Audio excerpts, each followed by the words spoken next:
Cette vidéo est sponsorisée par Card Market, le meilleur site pour acheter et vendre vos cartes. Innistrad Remastered, c'est que des rééditions. Est-ce que cette extension peut vous plaire? Est-ce que vous devriez en acheter? Je vais tenter de répondre à cette question. Dans les boosters de base d'Innistrad Remastered, vous avez entre 1 et 4 rares, dont une carte qui va être en Old Frame. Vous allez toujours avoir une carte en Old Frame si ça vous intéresse, et elle peut être rare ou mythique même. Les cartes en Old Frame, c'est toutes les mêmes que dans l'extension, et il y a en plus quelques cartes, peut-être une dizaine de cartes exclusives qui ne peuvent tomber qu'en Old Frame et qui ne sont pas dans l'extension de base. Des cartes très intéressantes, il y a par exemple Avacyn, vous avez Crater of Behemoth qui est une excellente carte, un staple du Commander, et vous avez Snapcaster Mage qui est toujours une carte plutôt bonne, malgré toutes ces années. Dans les communes, c'est là qu'il y a le plus de daubes, il y a un tas de communes qui sont totalement injouables. Les cartes que je considère comme injouables, c'est vraiment des cartes que vous allez mettre dans un deck sur mid. Il n'y a aucune carte qui est réellement injouable. Mais si je vous dis par exemple Battleground Geist, voilà, vous risquez pas de mettre ça dans un deck avant longtemps. Il y a quelques assez bonnes rééditions de communes qui sont des staples comme Abraid, qui est une des cartes rouges les plus jouées du format, donc ça fait toujours plaisir d'en avoir. Vous avez Croissance Abondante, qui est plutôt une bonne carte de deck enchantement. Commando Cathar, c'est assez sympa comme carte aussi. Assistant Dérangé, Delver of Secrets, où ça, je pense que ça peut valoir un peu Delver of Secrets si vous l'avez en Old Frame. Je crois que c'est toujours joué comme carte dans les autres formats, bien sûr, hein, pas en Commander. Faceless Looting aussi, une des meilleures rééditions. Et Essence Flux, ça c'est une super réédition, c'est une commune qui valait 1 € quand même, donc c'est plutôt rare pour une commune. Vraiment cool comme réédition. Rite du Village aussi c'est réédité, bon je pense pas que grand monde en ait encore besoin, mais c'est là. Mais c'est évidemment pas avec les communes qu'on va se faire notre beurre, non. Dans les Unco maintenant, il y a un peu moins de daubes, il y a beaucoup moins de cartes injouables, il y a des cartes juste un cran en dessous. En fait pour faire cette vidéo, j'ai noté toutes les cartes sur une échelle de 0 à 5. 0 c'est injouable, et vous avez le cran au-dessus où 1 c'est jouable dans certains decks. Vous allez le mettre dans, allez, peut-être un deck sur 100, on va dire. Il y a Demon Mail Oberk par exemple, je me souviens même pas de cette carte, mais c'est pas catastrophique, hein. C'est un moteur à sacrifice dans un deck budget, vous voyez que c'est tout à fait jouable. C'est pas un truc que vous mettrez souvent dans un deck, mais c'est jouable. Deadly Allure, c'est pareil, c'est plutôt pas trop mauvais comme carte, personne joue jamais ça, mais c'est assez intéressant comme gestion. On peut voir ça comme une gestion. Dans les assez bonnes rééditions d'Unco, on a Spider Spawning. C'est toujours pas le truc de fou, mais ça fait un peu plaisir. C'est un truc qu'on met assez souvent dans un deck. Enfin, je dis assez souvent, c'est pas souvent, hein, mais... Mystic Retrieval, c'est une des meilleures réimpressions en Unco, ça renvoie un éphémère rituel depuis votre cimetière dans votre main, et ça a le flashback, donc c'est un incontournable des decks Spellslinger. Morbid Opportunist, ça fait toujours plaisir de le voir, lui, c'est une bonne réédition, même s'il a déjà été réimprimé pas mal de fois depuis le Innistrad il y a quelques temps. Quand même, ils nous le sortent à toutes les sauces, cet Opportunist Morbid, mais c'est une très bonne carte. Laboratory Maniac, c'est pareil, c'est une très bonne réédition, cette carte elle vaut quelques pièces, contrairement à l'Opportunist Morbid, ça n'a pas été réédité 50 000 fois. C'est une carte qui a beaucoup de fans, donc ça fait plaisir de la revoir. Infernal Grasp, pareil, bonne réédition en Unco, c'est un des meilleurs anti-bêtes pour 2 mana en noir. Ambitious Farm End aussi, c'est dans les meilleures réimpressions en Unco. Et on a évidemment le Blood Artist. On a l'impression qu'il est réimprimé 50 000 fois, mais il vaut toujours sa petite pièce, le Blood Artist, donc. Bonne réédition pour une Unco. Ceci dit, le plus important dans les boosters, c'est les rares. Il y a une bonne répartition de rares, il y a pas mal de rares intéressantes au final. Plus de bonnes rares que de mauvaises rares, mais vous avez des rares qui sont vraiment très mauvaises. Je crois que j'ai mis... Ok, il y a un 0 dans les rares.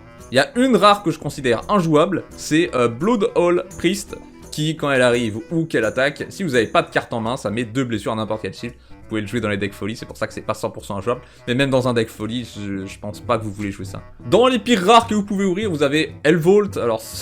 C'est une carte qui fait sourire, on va dire. J'ai pas mis ça en totalement injouable, mais j'aurais pu, je pense. Vexing Duvel, c'est totalement injouable en commandeur, mais peut-être que vous arriverez à le revendre au moins. Un cran au-dessus, vous avez Tree of Perdition, on commence à arriver dans des cartes qui sont jouables. C'est quand même une carte assez rigolote, quoique pas trop jouée. Et ça vaut, étonnamment, son petit pesant de cacahuètes, parce que c'était une mythique jusqu'à maintenant. Donc ça a été downgrade en rare. Ça risque de beaucoup baisser de prix. Dans les meilleures réimpressions de rares, maintenant, on a Wedding Announcement. Une carte assez sympa de deck jetons, carte d'advantage, Anthem, ça fait beaucoup de choses comme carte. Ce sera bien de pouvoir la voir un peu en commandeur, parce que le prix... C'est une carte qui valait pas son prix. Peut-être que maintenant ça va le faire. Vous avez Vaincre la Horde, qui est un des meilleurs board wipe blancs. Vous pouvez facilement le lancer pour 2 mana, c'est très bien. Unnatural Growth, un très très bon enchantement qui valait commencer à valoir un petit peu cher quand même. Pour les decks verts bien... qui tabassent bien quoi. Oh, et les meilleures rééditions, bien sûr, c'est ces terrains. Vous avez tout le cycle, les 10 terrains bicolores qui arrivent dégagés si vous contrôlez au moins 2 terrains. C'est parmi les meilleurs terrains en commandeur, je pense. Donc vous avez 10 slots de rares qui sont ces terrains-là, et ça fait hyper plaisir. Parfait ça, c'est ce qu'on veut, il nous fallait au moins un bon cycle de terrain dans ces boosters et c'est cool, très bon choix. Horror Briscock aussi, un des meilleurs reprints en rare. C'est une carte qui est 1000 fois trop forte, une fois qu'elle est en jeu, plus personne peut jouer. Là c'est un gros ton en bleu. Et c'est plutôt rare. Une des meilleures réimpressions de cette extension, c'est Hermit Druid. La carte n'avait pas été réimprimée depuis 1000 ans dans un vrai set. C'est une super carte de meule si vous jouez peu de terrain de base, donc vraiment une carte de haut niveau. Dès que vous avez une mana base très chère, ça va vous meuler énormément de cartes. Et ça valait plus de 20 €, là ça a pas mal baissé déjà. Ils l'ont réédité en rare, c'est sympa de leur part. Ça aurait pu être une mythique franchement. Les mythiques d'ailleurs, parlons-en. Parce que je crois qu'on a parlé de la plupart des rares. Je pourrais vous rajouter Deadeye Navigator et Croisade Qatar, qui sont quand même de très bons reprints. Vous voyez qu'ils sont pas trop foutus de notre gueule du côté des rares. Et les mythiques, c'est pas mal non plus, hein.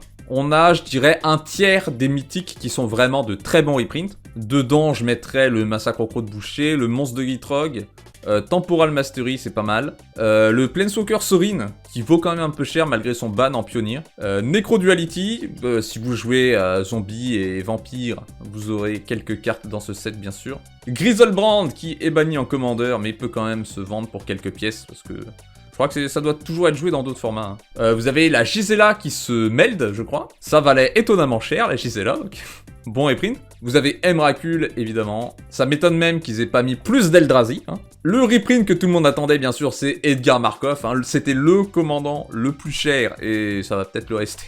Il va peut-être descendre en dessous de 50 €, en tout cas, tout le monde attendait ce reprint, ça fait plaisir. Cultivator Colossus également, qui est réimprimé. Et même les réimpressions de mythiques que je trouve assez bof, c'est quand même des mythiques qui valaient quelques euros. Vous avez la réimpression d'Olivia Voldaren avec son énorme chibre. Ils ont pas corrigé l'illustration, c'est assez génial de leur part. Si vous avez jamais vu cette illustration, vous voyez que ses deux pieds sont tendus. Donc qu'est-ce qu'elle tient dans la main ?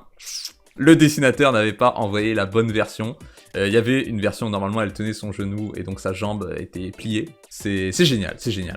Sigarda aussi, je considère pas ça comme une super réimpression. Chandra Dress to Kill. Bloodline Keeper, c'est quand même des cartes qui valent quelques euros, hein, je vous rappelle, mais c'est pas ultra jouable, hein, en dehors de decks tribaux ou de decks qui veulent jouer des mauvaises Chandra. Voilà, je pense avoir dit le principal sur Innistrad Remastered. Des bonnes réimpressions comme ça fait toujours plaisir. S'il y a des bonnes réimpressions, de toute façon, ça veut dire que le prix des cartes à l'unité va baisser. Donc si vous voulez une de ces cartes, ça va bientôt être le bon moment pour les acheter. Attendez un petit peu après la sortie et vous finirez par avoir le prix le plus bas. J'espère que la vidéo vous aura intéressé, j'ai tenté quelque chose. Merci aux membres qui soutiennent la chaîne, merci beaucoup. Songez vous-même à devenir membre si vous voulez me soutenir. Sinon, abonnez-vous, c'est gratuit. Rejoignez le Discord si vous voulez parler de Magic ou jouer à Magic en ligne. C'est tout pour cette vidéo, à bientôt.